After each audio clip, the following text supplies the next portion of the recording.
दोस्तों, नेता प्रतिपक्ष राहुल गांधी ने साफ तौर पर यह आरोप लगाते हुए कहा था कि विधानसभा हो या फिर लोकसभा हो, लगातार वोट की चोरी हो रही है और लगातार वो वोट चोरी के खुलासे को लेकर के प्रेस कॉन्फ्रेंस करते हुए नजर आ रहे थे। एक बार नहीं बल्कि दो बार।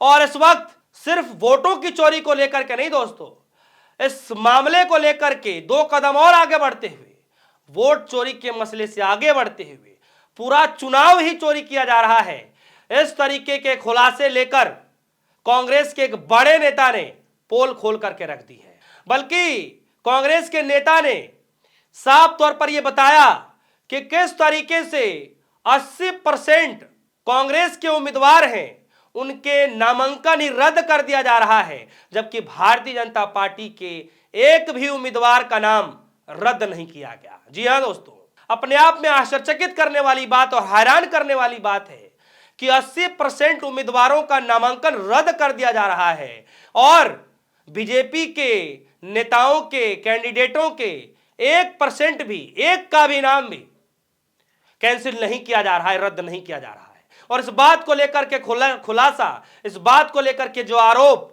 जिस शख्स ने लगाए हैं, जिस नेता ने लगाए हैं, बाकायदा प्रेस कॉन्फ्रेंस करते हुए इसकी पोल पट्टी खुलासा कर दिया है। मैं सब कुछ आपके सामने रखने जा रहा हूं। अब तक विधानसभा में वोट चोरी को लेकर के आरोप लगाए जा रहे थे, लोकसभा में वोट चोरी को लेकर के खुलासे किए जा रहे थे, और अब यह मामला वोट चोरी से बढ़ करके पूरा चुनाव ही चोरी की तरफ बढ़ता जा रहा है। और यह मैं नहीं कह रहा हूं, कांग्रेस पार्टी के नेताओं ने खुलासा कर दिया है। खबर क्या है, खबर को जरा देखिए।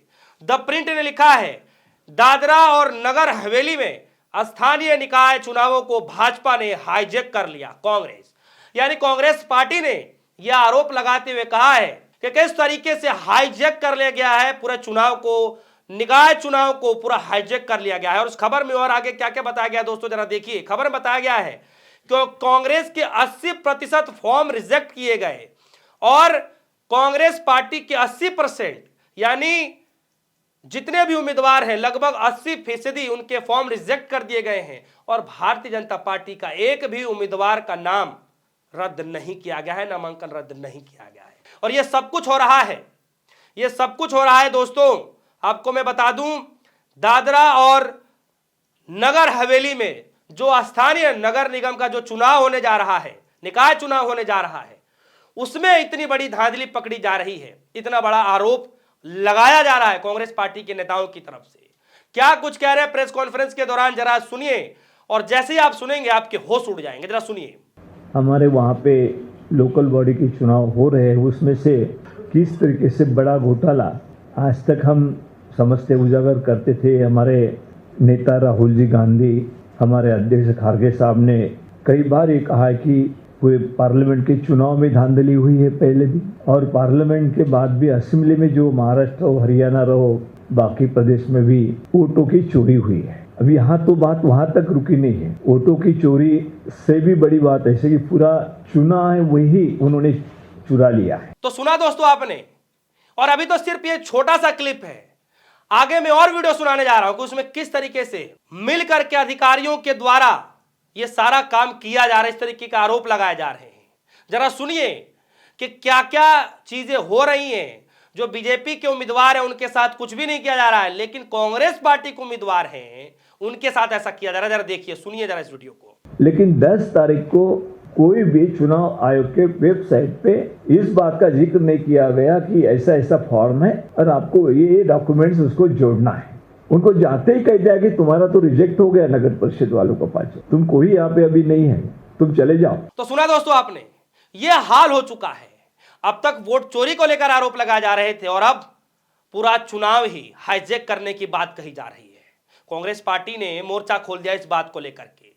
हालांकि दोस्तों मैं आपको बता दूं कि बिहार में विधानसभा का चुनाव होने जा रहा है और वहां पर भी महागठबंधन की तरफ से यानी इंडिया अलायंस की तरफ से भी आप देखेंगे कि 2 उम्मीदवारों का नामांकन रद्द हो जाता है।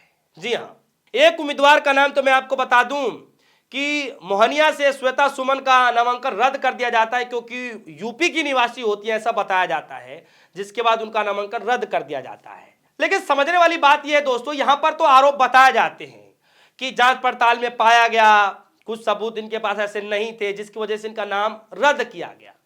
लेकिन जो ये प्रभारी साहब बता रहे हैं, कांग्रेस पार्टी ने जो प्रभारी बनाए हैं दादरा और जो है कह लीजिए नगर हवेली के जो प्रभारी बनाए हैं, वो ये आरोप लगा रहे हैं कि जब सवाल पूछे जा रहे हैं अधिकारियों से कि किस वजह से फॉर्म रिजेक्ट किए गए हैं, किन कारणों से किए गए, ऐसा क्या दस्तावेज हमने नहीं दिया है नामांकन के दौरान, तब कोई जवाब नहीं दिया जा रहा है। जी हाँ, जरा सुनिए कि क्या कुछ कह रहे हैं वो। ये तो कभी ऐसा नहीं देखा जिसका उसको कारण बताना चाहिए। वो फॉर्म सामने लेके तुम्हारे इसमें ये कमियां है वो बताना चाहिए। वो बताने की बात तो दूर रही, तुम्हारे सबके रिजेक्ट हुए और बीजेपी का एक भी फॉर्म नॉमिनेशन रिजेक्ट नहीं हुआ। तो ये हाल हो चुका है दोस्तों। एक तरफ राहुल गांधी लगातार किस तरीके से आनंद विधानसभा को लेकर के पोल पट्टी खोल रहे हैं, किस तरीके से एसआईटी की जांच में एक के बाद एक खुलासे हुए जा रहे हैं, कई सारे पुख्ता सबूत एसआईटी के हाथों में लगते हुए दिखाई दे रहे हैं, और दूसरी तरफ किस तरीके से नामांकन रद्द करने की नई प्रक्रिया शुरू हो चुकी है। आपको देखना पड़ेगा और समझना पड़ेगा। और यही कारण है दोस्तों कि महाराष्ट्र में भी निकाय चुनाव होने जा रहा है और विपक्षी पार्टियों ने ऐलान कर दिया है कि 1 नवंबर को हम भारी विरोध प्रदर्शन इलेक्शन कमीशन के खिलाफ करने जा रहे हैं। और वो इसलिए भी क्योंकि जब तक वोटर लिस्ट में शुद्धिकरण नहीं हो जाता है तब तक हम निकाय चुनाव नहीं लड़ेंगे। पहले शुद्धिकरण कीजिए, फिर हम निकाय चुनाव लड़ने पर जो है हम सहमति जताएंगे। इस तरीके से ऐलान किया गया था। अब हालांकि क्या किया जाएगा नहीं किया जाएगा ये बात की बात है, लेकिन सवाल अपने आप में यही है दोस्तों, कहीं पर वोटों की शुद्धिकरण को लेकर के इलेक्शन कमीशन के खिलाफ विरोध प्रदर्शन किया जा रहा है, कहीं पर वोट चोरी के खिलाफ जो है विरोध प्रदर्शन किया जा रहा है, कहीं पर एसआईटी जांच पड़ताल में कई सारे सबूत इकट्ठे करने में लगी हुई है, कहीं पर सीआईडी जो है इलेक्शन कमीशन से सबूत मांग रही है कि किस तरीके से आईपी एड्रेस का इस्तेमाल किया जा रहा है, वो लोग कौन हैं, कहां से वो डेटा मिल रहा है, बहुत सारी चीजें। और अब एक नया खुलासा हो रहा है कि अब तक सिर्फ वोट चोरी पे किया जा रहा था, अब तक तो सिर्फ वोट चोरी को लेकर खुलासा किया जा रहे थे, आरोप लगाए जा रहे थे, और अब ये आरोप कांग्रेस पार्टी के द्वारा लगाया जा रहा है कि अब पूरा चुनाव ही चोरी किया जा रहा है, पूरा चुनाव ही हाईजैक किया जा रहा है।